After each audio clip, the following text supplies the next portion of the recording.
So mga ka-idol, ayan, nakarating tayo dito. So takbo tayo kanina, galing tayo sa bahay. So yun mga tol, no, nakuha natin yung aso.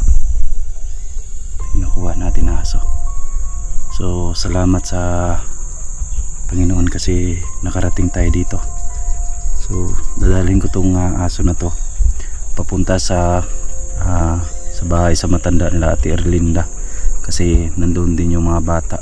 So dito mga tol, hindi ako dumaan sa may mga kalsada. So dito ako nag shortcut mga tol, no, tinatawagan ko si Kuya Darwin kanina, pero ano siya, busy siya mga tol. So ako lang muna, no, kanina mga tol, pinuntahan natin yung bahay. So nakuha natin itong aso na to. So ayun, sa ngayon mga tol, ngayong umaga na to, itong aso, talin natin to doon sa may matanda, no, doon sa nilagyan ng bata mga tol. So ito talaga yung aso ko mga tol, ito talaga napakabait itong aso na to. Ito yung inalagaan ko doon sa bahay. So madami kaming aso, pero ito lang aso na ano talaga, mabait talaga to. Kaya ito yung kinuha ko na aso, Bruno. So ito yung ano pangalan niya mga tol, Bruno. Sobrang payat na, wala nang kain-kain, kaya kinuha ko to, kawawa naman, no. So yun mga tol, dali natin doon sa nilagyan Lariana, no? Pasensya na mga tol na minsan lang tayo nag-upload kasi ano, nagbantay din tayo nila ano, no, ni Rihanna. So ngayon mga tol, no, galing tayo sa bahay. So ihatid natin to. Tayo na. So meron tayong aramas dito, dala yan dito sa gilid ko mga tol. Kasi meron tayo masagupa dyan, at least meron tayong depensa. Bruno, kita lang ito, sundang.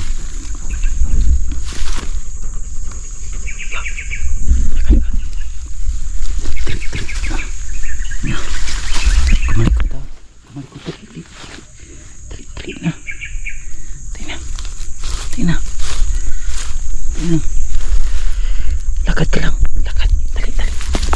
Mas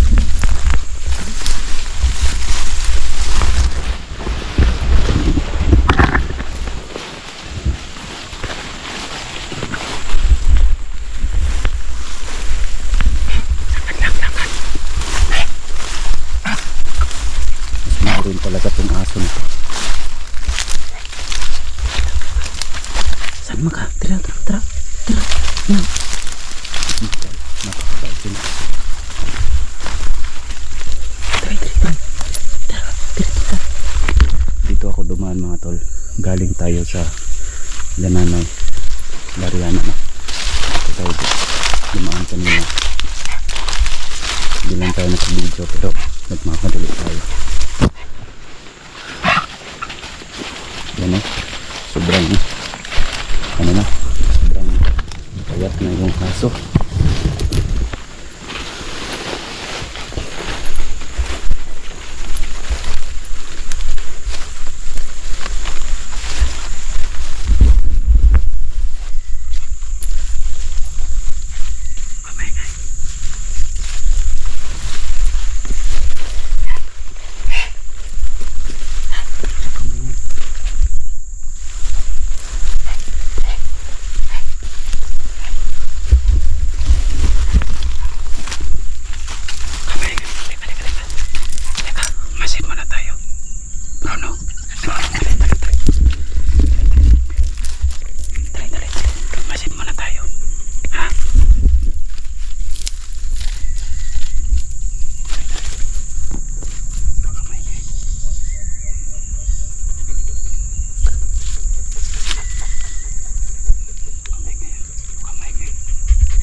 maingay ba?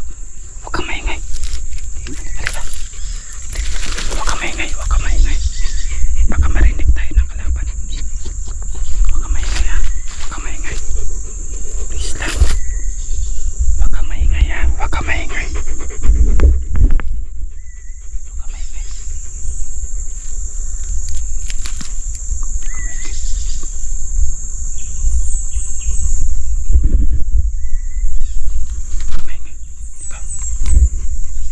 Yun mga tol. Kailangan talaga magmasid kami dito.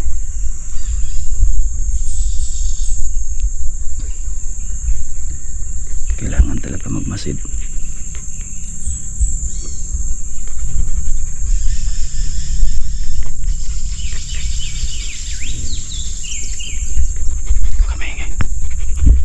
So yun mga tol. Salamat pala sa lahat ng mga viewers, no. Hindi nyo po ako pinabayaan. Huwag ka maingay, huwag ka maingay. Salamat talaga sa mga viewers na hindi nyo po ako pinabayaan, no. Salamat sa mga nagbibigay ng advice. So salamat also kay Ate Margie. Yan, Ate Jo, yan. Salamat talaga sa mga nagbibigay, no. So salamat talaga sa mga advice na ibinigay nyo po sa akin, sa mga tulong. Ayan, salamat talaga. And ang dami nagsabi, mag-ingat ka idol, ganito yung gagawin nyo, ganito yung gagawin mo. So salamat talaga. So huwag kang maingay ha. Dito lang tayo. So ako po ay nagpapasalamat sa lahat, no? Halika, huwag kang maingay dyan. So ako po ay nagpapasalamat sa inyo mga viewers. Halika. Ayaw, sige, kumkuan.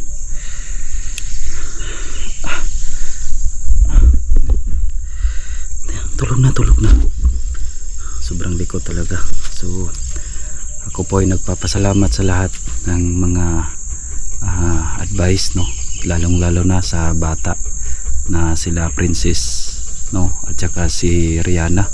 So salamat talaga sa mga nagbibigay advice about sa kung ano yung pinainom natin, no. So salamat pala. So may mga idea na po ako na galing sa inyo. So salamat po talaga sa inyo mga viewers, kasi kayo yung tumulong, nag-advise sa akin. So ang dami ding na PM na ganito yung gagawin mo DJ. So salamat talaga sa inyo. So kung ako lang siguro yung magplano sa lahat, so wala siguro mga tol, no. So salamat talaga sa mga tumawag at nag-care sa atin, no, mula pa noon nung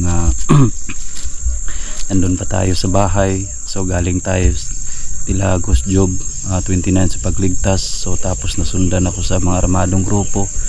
So ayun, tumakbo tayo sa kahit saan tayo tumakbo, no.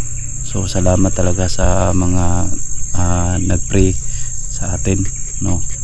So ngayon ako po ay nagpapasalamat sa inyo mga viewers, no, solid supporters, sa mga bagong subscriber, ang mga advices ninyo na ibinigay nyo po sa akin, na sana hindi nyo po ako pabayaan, no. Hindi kayo magsawa sa ating video kung saan man tayo papunta. So pasensya na po kung minsan hindi tayo maka-upload, kasi din tayo din tayo, no. Gumawa tayo ng mga advice nyo na ganito ganyan. So hindi tayo basta-basta na mag-upload, pero kailangan tayo mag-upload mga viewers para meron tayong kikitain dito sa YouTube. So yun, at least man lang alam nyo yung update ko, kung ano na ba yung kalagayan ko. So sana sa mga nagtatanong pala, no, sa mga nagtatanong pala, ano na, wait lang,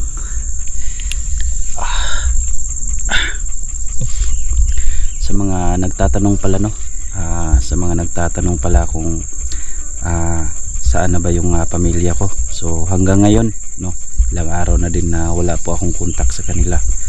So ganito lang siguro yung gagawin ko. Ang dami ang dami nag-advise, no, ang dami nag-advise sa atin, ganito ganyan report mo. So nagawa ko na yun, no, yung mga pinagawa nyo po sa akin. So naanon natin na report na, pero sa ngayon wala talaga akong konfirmado kung saan talaga sila. Pero nag-feedback sa akin buhay pa sila, sila mama tsaka yung mga kapatid ko, no. So merong nag-chat sa akin buhay pa sila, pero ano lang nakita nila sa may doon sa may bundok, may nagkup-kup sa kanila. Pero sa akin hindi ko pa kumpirmado. Pero yun, may nag-text sa akin na sinabi niya sa akin na nandun daw sa bundok merong kumukup-kup sa kanila. Pero hindi pa kumpirmado, no, kasi ni-replyan ko sila, hindi naman sila nag-reply. Pero sila mama tsaka yung kapatid ko, pamangkin ko na 3 months pa, na bago pa lang anak, no, sabi nila na ano daw, okay naman yung kalagayan nila. Pero plano ko sana mga viewers, gusto ko sana sila na makita, mayakap, no, kasi sa ngayon, so wala na po akong wala na po akong ibang mapuntahan. Gusto ko sanang makita sila. So ayun, nagplano pa ako mga viewers kung saan tayo makatira dito, kasi wala na po akong bahay. So siguro hanap lang siguro tayo ng paraan para, sige lang, mag-update lang po ako sa inyo mga viewers kung saan tayo papunta.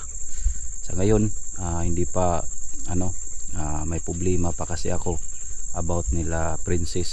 So si Princess mga viewers nandun pa sa hospital.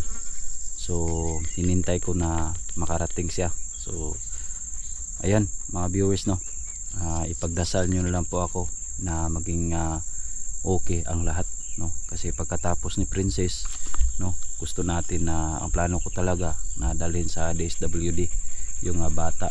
Pero sana maging protektado sila doon. So meron na tayong kinontak, pero baka sa susunod na araw, no, baka sa susunod na araw kung okay na ang lahat, no, kasi hindi ko gusto na i-release yung bata na papuntahin sa DSWD na hindi pa kondisyon yung katawan nila. So gusto ko sana ma-release yung bata, no, para makita nila at least safety sila doon, no.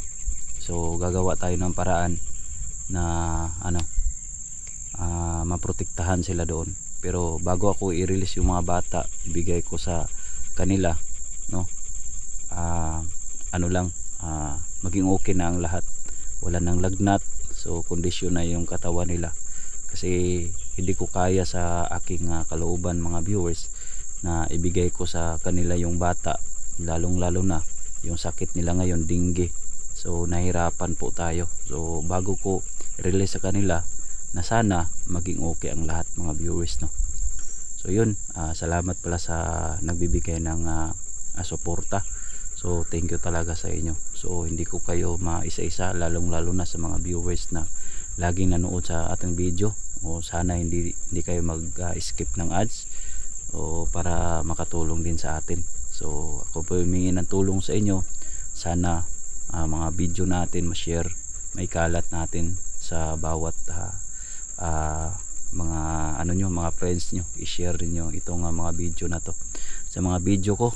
So salamat talaga sa mga sacrifice na pinagdaanan natin. Alam nyo yan kung gaano tayo ka-survival. So thank you sa inyo. So yun mga tol,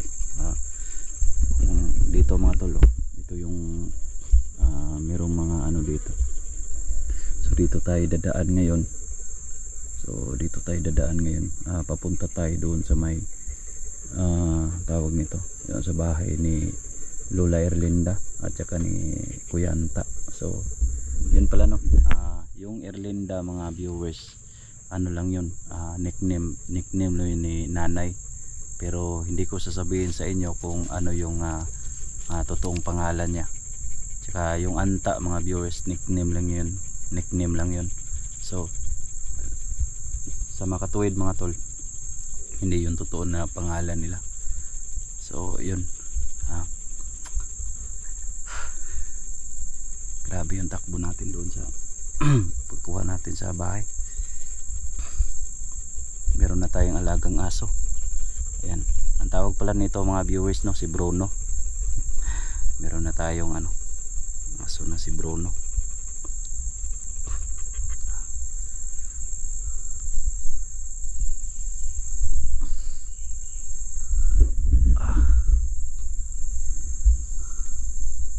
Nagpahinga muna tayo saglit dito kasi grabe yung takbo natin kanina, galing tayo sa bahay. Ba ito mga viewers, ba ito. So ang aking masasabi lang sa ating lahat, no, kung meron kayong mga aso, alagaan nyo ng mabuti, parang ituring nyo na pamilya sila. So yun ang aking masasabi sa inyo. Sana kung meron kayong mga aso, ituring nyo mga tol na pamilya sila. Kasi kumaingay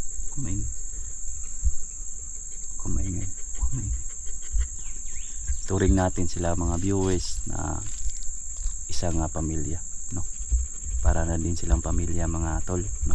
Ito, para na din silang pamilya kasi kapag mayroong tao, tumahol sila. Kaya bilib talaga ako, no? Kung meron kayong mga aso, huwag niyong saktan, alagaan niyo ng mabuti kasi pareho din, para din tayong mga sila para na din nating pamilya. So kahit ano man yung ngitsura na aso, huwag niyong saktan, no? Ang aking masasabi sa inyo, alagaan natin mabuti, saka papakainin natin na mayat ng mga tulo.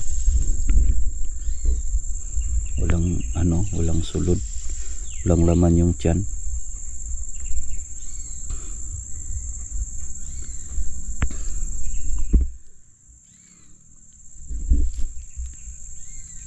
Bruno. So yun mga tol, patuloy tayo sa paglalakad doon. Ilagay natin to sa doon sa may kubo doon, sa may lula, no? Doon sa may kubo mga viewers, ang nandun, so sila lang si Rihanna na galing sa hospital at yung matanda, no? Tsaka si Anta, bali tatlo lang sila doon sa may kubo. Galing po ako kanina doon, no? So bago pa tayo na pumunta sa bahay,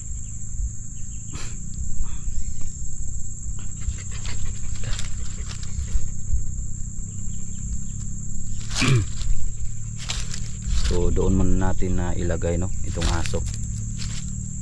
Marami kami mga aso mga viewers, pero ito talaga yung mabait na aso. So yung ibang aso, yun, nangagat yun yung aso, pero hindi ko sinasaktan kasi para ko na ring turing na pamilya sila. So di ba, kung meron tayong aso, meron talaga tayong mga pet na gusto natin na ganito, mabait na aso. So ito talaga yung inuna ko. Ang pangalan niya tol is Bruno. So tayo na. So punta na kami mga viewers doon sa natin.